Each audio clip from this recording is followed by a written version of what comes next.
கிறிஸ்துவுக்குள் மிகவும் பிரியமான தேவ பிள்ளைகளே, ஆசீர்வாதமான குடும்பம். இந்த நிகழ்ச்சியின் மூலம் உங்களை சந்திப்பதில் என் இருதயம் கர்த்தருக்குள் மிகுந்த மகிழ்ச்சி அடைகிறது. உங்கள் எல்லாரையும் இயேசு கிறிஸ்துவின் இன்ப நாமத்தினாலும் கிராஸ் டிவி ஊழியங்கள் சார்பாக என் அன்பின் வாழ்த்துக்கள். இன்றைக்கும் தூத்துக்குடியை சார்ந்த சகோதரர் செல்வம் அவங்களுக்காக, அவங்களுடைய 2 பிள்ளைகளுக்காக நம்ம ஜெபிக்க போயிடும். விசேஷமாக அவங்க ஜெபிக்கும்படி கேட்டுக்கொண்ட காரியம் பொருளாதாரம். கர்த்தர் எங்களை பொருளாதாரத்தில் ஆசீர்வாதத்தை கொடுக்க வேண்டும். நான் சொல்லட்டுமா? ஆதியாகமம் 12:2 கர்த்தர் உங்களை ஆசீர்வதிப்பா, உங்கள் பெயரை பெருமைப்படுத்துவா, நீங்கள் ஆசீர்வாதமாக இருப்பீர்கள். உங்கள் 2 பிள்ளைகளையும் கர்த்தர் ஞானத்திலும் விவேகத்திலும் எல்லாவற்றையும் சிறந்து விளங்க பண்ணுவா. பிரியமானவர்கள், உங்களையும் கர்த்தர் பெருக பண்ணுவா, உங்கள் பிள்ளைகளையும் வர்த்திக்க பண்ணுவா. என்னோடு இணைந்து ஜெபிப்பீர்களா? அன்பின் பரலோக பிதாவை, அன்பு சகோதரர் செல்வம் அவர்களுக்காக, குடும்பத்திற்காக, மனைவி பிள்ளைகளுக்காக, அவங்களுடைய பொருளாதாரத்திற்காக மிகுந்த கரிசனையோடு கூட ஜெபிக்கிறேன். அவருடைய பொருளாதாரத்தை கர்த்தர் ஆசீர்வதிப்பீராக, நன்மையினால் நிரப்புவீராக. நீர் அப்படி செய்கிறதற்காக உமக்கு கோடான கோடி ஸ்தோத்திரம். இப்படி ஆசீர்வதிச்சிருங்கப்பா. அப்பா, உங்கள் நாமம் மாத்திரம் மகிமைப்படட்டும். நீங்கள் பேசுங்க, நாங்கள் கேட்கிறோம். இயேசு கிறிஸ்துவின் நாமத்தில் ஜெபிக்கிறோம் ஜீவனுள்ள பிதாவே, ஆமென், ஆமென். பிரியமானவர்களே, ஆசீர்வாதமான குடும்பம். இந்த நிகழ்ச்சிக்காக ஆண்டவருடைய பாதத்தில் காத்திருந்த பொழுது கர்த்தர் சொன்ன கர்த்தருடைய வார்த்தை, நீங்கள் நாளுக்கு நாள் பெருகுவீர்கள், நீங்கள் நாளுக்கு நாள் விருத்தி அடைவீர்கள். என் அன்பு தெய்வ பிள்ளைகளே, ஆண்டவர் உங்கள் வாழ்க்கையை, உங்கள் குடும்பத்தை, உங்களுடைய பிள்ளைகளை கர்த்தர் பெருக பண்ணுகிற தெய்வன். உங்களுடைய தொழிலை கர்த்தர் பெருக பண்ணுகிற தெய்வன். உங்களுடைய குடும்பத்தை பெருக பண்ணுகிற தெய்வன். ஆண்டவர் ஆபிரகாம் தனி ஒரு மனிதனாக இருக்கிறான். அந்த ஆபிரகாமுக்கு சந்ததி இல்லை.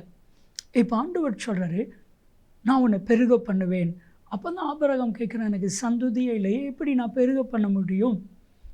வேதம் சொல்லுகிறது எபிரேயர் 6:14, நிச்சயமாய் நான் உன்னை ஆசீர்வதித்து உன்னை பெருக பண்ணுவேன். இன்னைக்கு ஆபிரகாமை கர்த்தர் பெருக பண்ணினது உண்மையானால் உங்களையும் கர்த்தர் பெருக பண்ணுவார். இதற்கு ஒரே ஒரு காரணம், விசுவாசம். ஆபிரகாம் விசுவாசித்தான். ஆண்டவர் சொன்னார், விசுவாசத்தோடு போனான். உன் பிள்ளையை பலி செலுத்துன்னு சொன்னார், விசுவாசத்தோடு பலி செலுத்த ஆரம்பித்து விட்டான். எந்த காரியம் சொன்னாலும் மறுப்பே இல்லாமல் கீழ்ப்படுகிறது தான் விசுவாசம். அவர் சொன்னால் நடக்கும். ஏன்னா சங்கீதம் 33:9 வாஸ்து பாருங்க, அவர் சொல்ல ஆகும், கட்டளையிட நிற்கும். என்னாகமம் 23:19 வாஸ்து பாருங்க, அவர் போய் சொல்ல மனிதன் அல்ல, மனமாற மனுப்பத்துனும் அல்ல. 1 சாமுவேல் 15:29 வாஸ்து பாருங்க, சொன்னதை குறித்து மனஸ்தாபப்படுகிற தேவன் அல்ல. ஸோ இந்த விசுவாசம் உங்களுக்குள்ளே இருந்துச்சுன்னா நிச்சயமாக கர்த்தர் உங்களை பெருக பண்ணுவா. பெருக்கம் அப்படின்னா ஆண்டவருடைய கரத்தில் கொடுங்க. ஆண்டவரே, என் குடும்பத்தை உங்கள் கையில் கொடுக்கிறேன், என்னுடைய தொழிலை உங்கள் கையில் கொடுக்குறேன், என்னுடைய எல்லாவற்றையும் உங்கள் கையில் கொடுக்குறேன். பாருங்கள், 5 அப்பந்தான், 2 மீன். இந்த 2 தான் அந்த வனாந்தரத்தில் இருந்தது. ஆண்டவர் கேட்குற, உங்கள்கிட்ட என்ன இருக்குது? 5 அப்பம் 2 மீன் கொண்டாங்க. அதை ஆண்டவர் கரத்தில் கொடுத்த பொழுது ஆண்டவர் அது திரளாய் பெருக பண்ணினார். மத்தேயு 14:20 திரளாய் பெருக பண்ணி 12 நிறைய மீதி எடுக்க உதவி செய்தார். நான் சொல்கிறது ஆமென் சொல்வீங்களா? உங்களுடைய தொழிலை திரளாய் பெருக பண்ணுவா, உங்களுடைய ஐஸ்வர்யத்தை திரளாய் பெருக பண்ணுவா, உங்களுடைய நன்மைகள் திரளாய் பெருகும், உங்களுடைய செல்வம், செழிப்பு, பெயர், புகழ் திரளாய் பெருகும். கர்த்தர் உங்கள் கூட இருந்து உங்களை திரளாய் பெருக பண்ணுவா. அப்போ ஏன் நீங்கள் கலங்கணும்? அப்போ ஏன் நீங்கள் கவலைப்படணும்? உங்களை பெருக பண்ணுகிற தேவன். என் அன்பு தெய்வ பிள்ளைகளே, நம்ம நினைக்கிறோம், நான் கொஞ்சம் பேரை கொண்டாயிலும் அநேக பேரை கொண்டாயிலும் காரியத்தை செய்வது அவருக்கு லேசான காரியம். கர்த்தர் உங்களை திரளாய் பெருக பண்ணுவார். சாதாரணமாக இல்லை, மீதி எடுக்கும்படிக்கு திரளாய் பெருக பண்ணுவார். ஆண்டவரால் கூடாத காரியம் என்ன இருக்குது? மிக 7:15 உங்கள் ஒவ்வொருடைய வாழ்க்கையும் அதிசயங்களை காண செய்ய போகிறார்.